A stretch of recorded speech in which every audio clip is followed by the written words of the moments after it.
Goeiedag en welkom. Vandag delf ons 'n bietjie dieper in Osaka se Nishi-wijk in.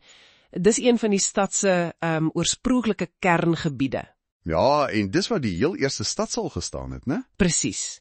Ons het 'n paar interessante bronne, historiese notas, wat toerisme-inligting, selfs 'n blog oor ou wat 'n staptoer daar gedoen het. Klink goed. So, wat is die plan? Wat wil ons uitvind? Wel, die idee is om verby die gewone toeristeplekke te kyk. Ons soek daai dieper laag, die ryk geskiedenis en die versteekte juwele wat jy maklik kan miskyk. Soos die ou hawens, Edo-handel, Meiji se veranderinge? Ja, selfs die spore van die oorlog en hoe die plek weer opgestaan het. Kom ons spring sommer weg. Goed, waar begin ons? Heel aan die begin. Ek dink so. By die wortels, Naniwatsu, die Naniwal hawe. Jou bronne sê dis een van Japan se oudste internasionale poorte. Ja, reg oud. Ons praat van die 7de eeu al. 'n Spulpunt vir handel en diplomatie, veral met China toe. Dis moeilik om dit vandag voor te stel as jy daar staan, hè? Maar daai Naniwa paleisoorblywselpark gee mens daarom 'n gevoel daarvan. En daar is daai interessante legende wat een bron noem. O ja, van die shoyu, die sojasoos. Presies, dat die resep dalk via 'n Koreaanse handelaar juis hier aangekom het. Wie weet, né? Maar dis nogal 'n storie. Absoluut. En daai hawe, dit lê die fondament vir alles wat later kom. Ja, spring ons nou vorentoe, na die Edo-tydperk. Osaka word toe die kombuis van Japan.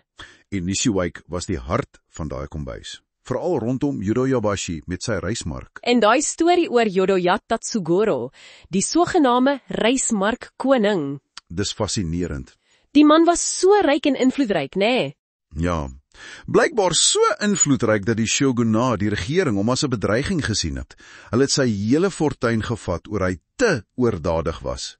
Sjoe, dit wys jy net hoe die maghebber selfs daai enorme private rykdom probeer beheer het. En die sleutel tot daai rykdom was natuurlik die kanale, die horikawe. Ja, name soos Nijinagahori en Itajibori, wat beteken verkoopkanaal of hoe? Dis reg. Alles baie nou toegegooi, soos jy sê, die straatname, Itachibori-dori en so aan, vertel nog daai storie. Hierdie was die hoofweë vir goedere, rys natuurlik. En sojasous, sakke, al daai goed? Een bron vertel mos daai amper komiese storie. Van die handelaar wat goud wou smokkel. Ja, in sojasousvatte. Kan jy jou die gesprek met die wagte indink, toe daai vatte skielik so swaar was? Ja, dit moes nogal interessant gewees het, presies. En daai waterweë het natuurlik die pakhouse gelok, die kurayashiki van die feudale heersers, die daimyo. Soos die Tosa domeinsin.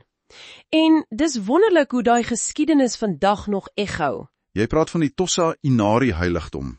Ja, 'n regte versteekte juweel.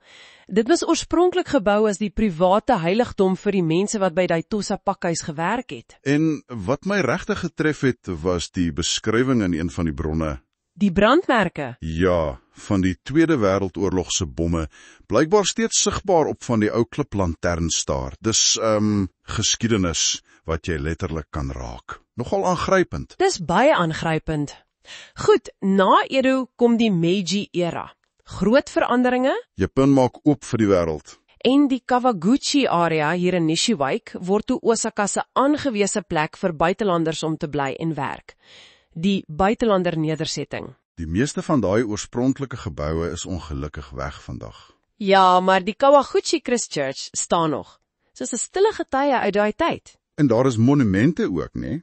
Wat belangrike eerstes aandui. Reg, die opening van die moderne Osaka hawe en die heel eerste telegraafkantoor in Osaka was juis daar in Kawaguchi. Dit wys hoe hierdie area 'n kernpunt van modernisering was. En net 'n entjie oos daarvan in Enokujima was die administratiewe sentrum. Die prefekturale kantoor. Ja, die tweede Osaka prefekturale kantoor. Blykbaar nogal 'n indrukwekkende gebou. Mense het dit die Enokujima regering genoem. Maar nog belangriker. Ja, die heel eerste Osaka stadsaal. Toe die stad amptelik gestig is in 1889, is dit hier in Enokujima gevestig. Sjoe, so daai gebou is nou weg. Meestal, ja. Maar daar's 'n klein monumentjie wat die plek merk. En een van die ou bygeboue staan nog, dis nou die Enoku Kunstsentrum. So daai klein hoekie was eens die absolute middelpunt van Osaka se bestuur. Nog 'n plek wat uitstaan in die bronne, en beslis minder bekend, is die Samahara heiligdom. O ja, Samuhara Jinja. Die naam self is al klaar besonders. Hoekom sê jy so? Wel, dis geskryf met baie unieke karakters. Hulle word beskryf as goddelike karakters, heeltemal anders as standaard Japanees. Jy sien dit amper nooit. En dis gewy aan die eerste 3 skepingsgode uit die Kojiki, Japan se oudste boek? Ja, en die plek is bekend vir beskerming. Beskerming teen rampe glo hulle. Definitief 'n plek met diep, amper mistiese wortels. En dan, natuurlik die meer onlangse geskiedenis, die Tweede Wêreldoorlog. Ja, die bronne is duidelik daaroor. Nishiwijk as 'n hawe en nywerheidsgebied is swaar gebombardeer.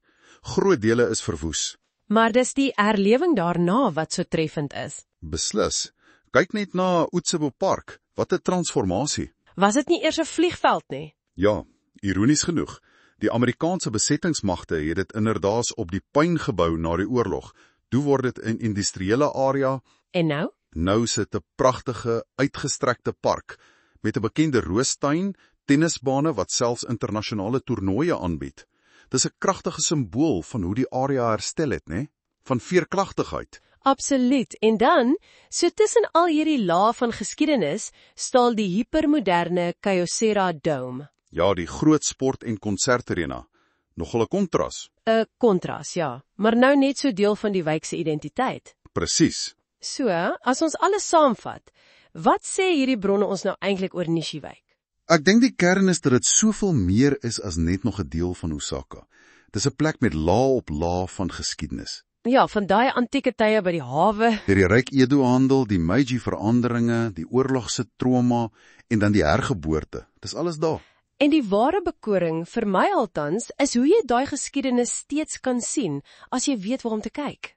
Dis waar, dis in die straatname, dis in ou geboue wat nuwe lewe gekry het, tussen daai klein, amper versteekte heiligdomme, soos Tosa Inari en Samugara. Selfs in die manier hoe Utsube Park uitgelê is. Ja, en die idee van 'n staproete, soos daai een blog voorstel, klink na die perfekte manier om dit alles in te neem, om dit self te ervaar. Definitief. Miskien net 'n laaste gedagte vir jou wat luister. Hierdie bronne het gefokus op wat ons weet, wat gedokumenteer is. Ja, die amptelike stories, min of meer. Maar hoeveel ander stories, hoeveel persoonlike geskiedenisse, vergete plekkies, lê nog stilweg daar in Nishiwijk se systrate en ou geboue. En wag dalk net om herontdek te word. Presies. Dit laat mens nogal wonder wat jy self sou kon raakloop as jy daar gaan rondstap met oop oë.